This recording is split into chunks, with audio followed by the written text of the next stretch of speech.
So, welcome to My Crazy, My Rules. And tonight I think we're going to get right into it. And when I say tonight, I think it's just about midnight, so it might actually be tomorrow. So, we'll see how this goes. But the reason I'm on so late is because there's things I wanted to talk about. So, I figured why not get on here and share them? I am recording this from my home this evening because it is so late. So if there's background noise or anything, it's probably just my daughter playing in the other room on her computer or my boy Blue in the background, just getting comfortable. When I was growing up, one of the things I remember, and I've talked on here about how my memory is, but as I was little, I used to go to IHOP with my dad on Sundays. All the kids went with dad. It was after mom passed away. And one of the things I recall is that whenever there was a little kid crying, it would make me start crying. And my dad always asked me, "What am I crying about?" And I didn't know. It was kind of weird. It was just a feeling I had that when somebody was sad or upset or hurt, I felt it and I reacted the same way. And what I found out later on, as I got on the medic unit and I started working with the fire department, I had this quite often. There would be calls, especially when they involved children or injured adults or very, very sick adults. I would feel the same thing that they were feeling. And I came to find out that is what being an empath is. It is actually feeling what other people are feeling. And that is one of the reasons I did develop PTSD was because of being empathetic. And actually, sympathy is when you understand what somebody else is feeling and you will agree with them or you will kind of understand what it is. With empathy, you are actually feeling what they're feeling. And being an empath is not a good thing when you're on a medic unit or when you're on the 911 phone because you do feel things from the other person. And I think one of the reasons I'm discussing that so much right now is because, as anybody that follows this channel at all knows, my PTSD dog, my service dog Blue, has lymphatic cancer. He has large cell lymphatic cancer and I can't even talk tonight. He has lymphoma, and it's progressing very, very quickly. And I noticed as I was laying in bed with him the night, I was feeling what he was feeling, even when he was just laying in my lap, and it brought a lot of those memories back, the feelings I had, and it's also made me realize tonight, pretty quickly, some of the things that have occurred in the last year that has affected me, and now I'm understanding a little bit why. When I went to see my mom in the hospital right after she had her flash pulmonary edema, I flew down there or flew up there from Texas, and I arrived pretty late at night. My sister was still there, and I went in and surprised them. And we sat for a while and we talked. We talked at great length, but before I left, I sat with my mom for a minute, and I sat on one side, my sister sat on the other. And I told my mom, I said, "Look, I understand that you're sick. I understand that you're scared, but I don't want you to be scared about leaving us. We are strong enough. You have taught us enough to make us realize what we need to do to carry on in this life." She raised 7 children. Um, I had my birth brother and sister, my step brothers and sister, and a beautiful, beautiful half sister who I am very, very close to. And actually, for all my brothers and sisters, I just call them brothers and sisters. The same way I just call mom, mom, not stepmom.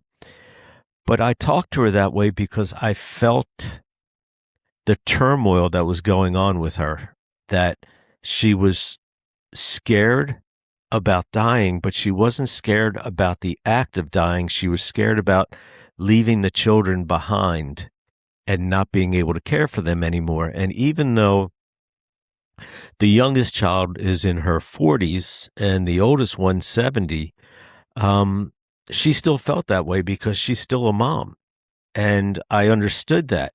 So I sat with her and I told her, it's okay.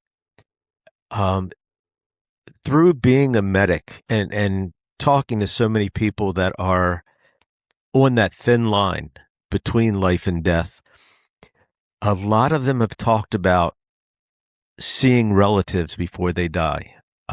Even a day or two, they would talk about their husband's here to come get them, or their wife was here, or mom or dad, whatever it may be. And I told my mom, I said, look, if you see dad, who had passed away a number of years earlier, if you see your mom and dad and they're taking you home, don't fight it because you want to stay here with us. You're going to be okay. It's okay to go. And that's one of the things I kind of talked to her about. And I said that every time I felt that from her. And we were heading out one evening and my younger sister looked at me. She goes, I never would have thought to have said that to her. It didn't even occur to me. And I told her it wasn't that I wanted to tell her these things. It was that I felt that that was something that was bothering her. And I shared it with her. And this is one of the things I think that is bothering me so much now is that when I'm laying in bed at nighttime and it's just me and Blue, my wife is actually up in Maryland right now with my sister. When it's just me and him, I'm feeling the turmoil that he has. He does not understand what is going on with his body. He knows that he's very tired. He knows that his strength is not there. He knows that something is going on, but unlike a human that understands it, to him, it's just something different with his body. And one of the things I think that is bothering me so much right now is that I am feeling this every single night or every single moment I'm with him, which has been for the last few weeks, almost 24/7. If I'm at home, he's right there with me. He's on the couch. If I go into the bathroom, he's following me in, even though it's taken about all he has. And one of the things I'm feeling is he's unsure where his feelings are coming from. He has always been very attuned to my feelings. He has been the type of dog that if I'm having a panic attack or if I'm having a major anxiety attack, he would come up to me. He would put pressure on me and or he would just set me down wherever I happen to be. And that's how he took care of me. And now he's going through two different things. He has his own feeling of pain, of tired, of anxiety. And of course, he's still feeling mine. So it's difficult because I think we're both empaths and we're both empathetic and we're both feeling each other's feelings with no idea what we can do about it. And I'm realizing what a toll that is taking on me. I am in bed this evening. Like I said, it's almost midnight. There's nobody to call to discuss this with, but I am feeling like I'm done.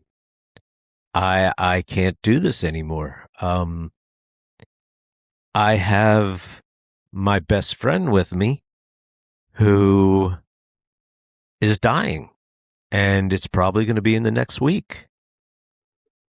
And I have no idea how to deal with that. I'm now at a loss.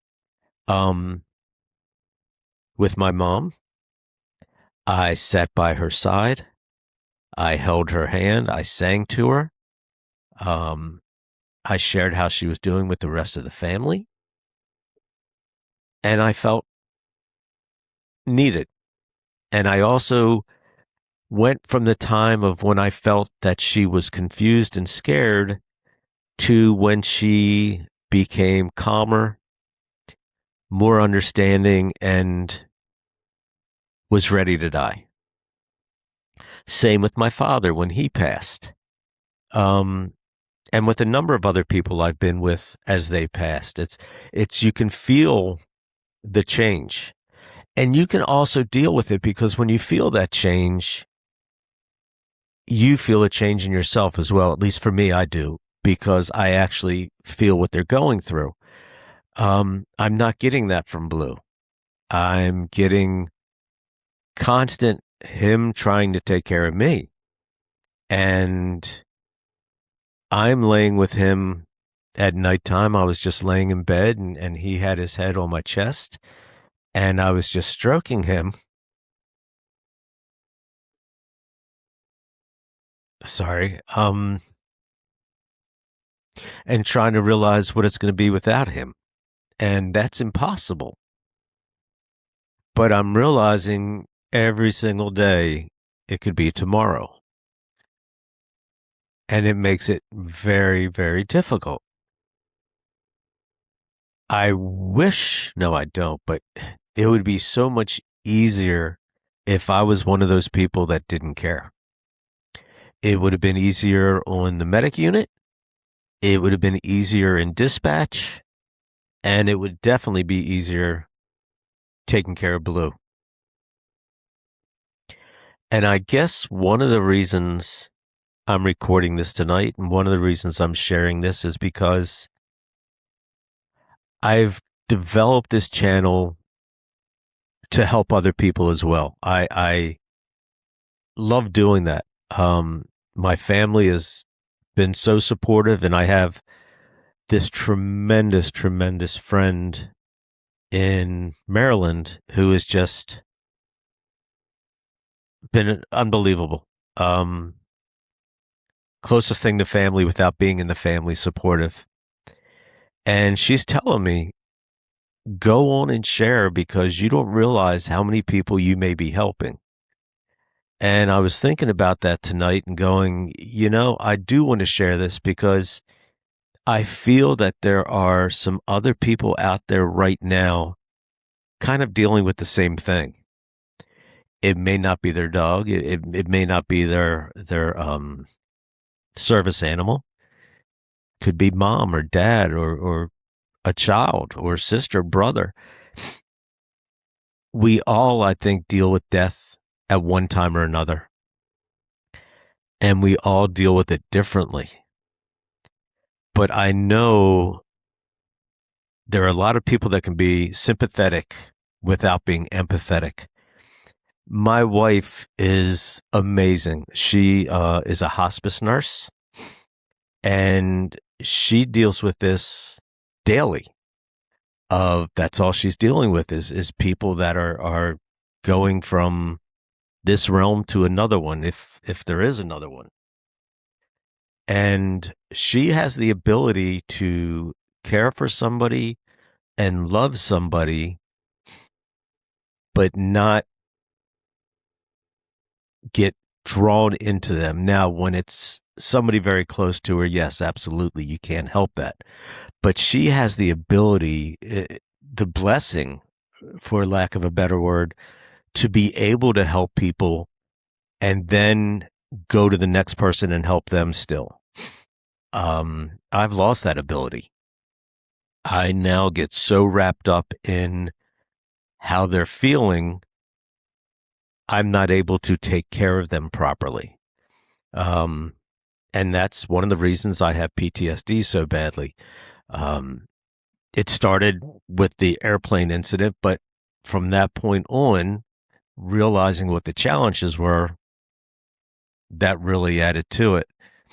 And I guess I'm getting to rambling a little bit now. And if anybody's watched this channel before, they know that's pretty common for me. Um, but I'm sharing this to help myself I like thinking and believing that I'm helping somebody else also, that whoever I'm talking to, whoever I'm making eye contact with right now, understands what I'm saying and understands how I'm feeling, but also is realizing that's how they're feeling. So I'm sharing with you. I'm releasing my feelings and my energy to you, and I'm feeling you bring it back to me. So I want to say thank you. Um, I want to say thank you to my family that's been so supportive. I want to say thank you to a little Debbie out there that has been so supportive. Um, and I'm hoping and praying that my sharing how deeply um, sad I am, how I have a gigantic hole in my heart right now, losing my boy. Um, because Blue has been in my family for 10 years, and he has taken care of me for 10 years. So laying down and feeling this confusion from him is really difficult, and I'm not sure how much I can take of it anymore. It does get to a point that it's overwhelming, and if you don't share it with someone, if I don't share it with someone, I'm going to go crazy. I have cried every single night. I hold him, and it's difficult because he still responds normally to me. He still gets up. He still wants to eat. Oh my God, does he want to eat? And that is one thing with the cancer is it gives them this tremendous appetite, and to where they will forage for food, start digging in the trash cans that he's never done before, um, trying to find food wherever it may be. And this is common, and I understand that's part of the process, but to see him and to feel his hunger that he has, it is all I can do not to feed him every time I feel that he feels that way, because he's not hungry. His stomach cannot take the amount of food that he wants, but I still feel it, so it makes it difficult. So, wow, when you talk about a channel being called My Crazy and My Rules, I guess this has been getting pretty crazy. And a lot of people has responded to me has been amazing and so positive. Um, we had a GoFundMe to aid in his um, euthanasia and to uh, have him cremated and not have him just scattered anywhere. We'll have somebody come into the house. It's going to be done here with the family by his side, um, with the other pets, the other dogs, and the cat. So everybody will understand when it's the end.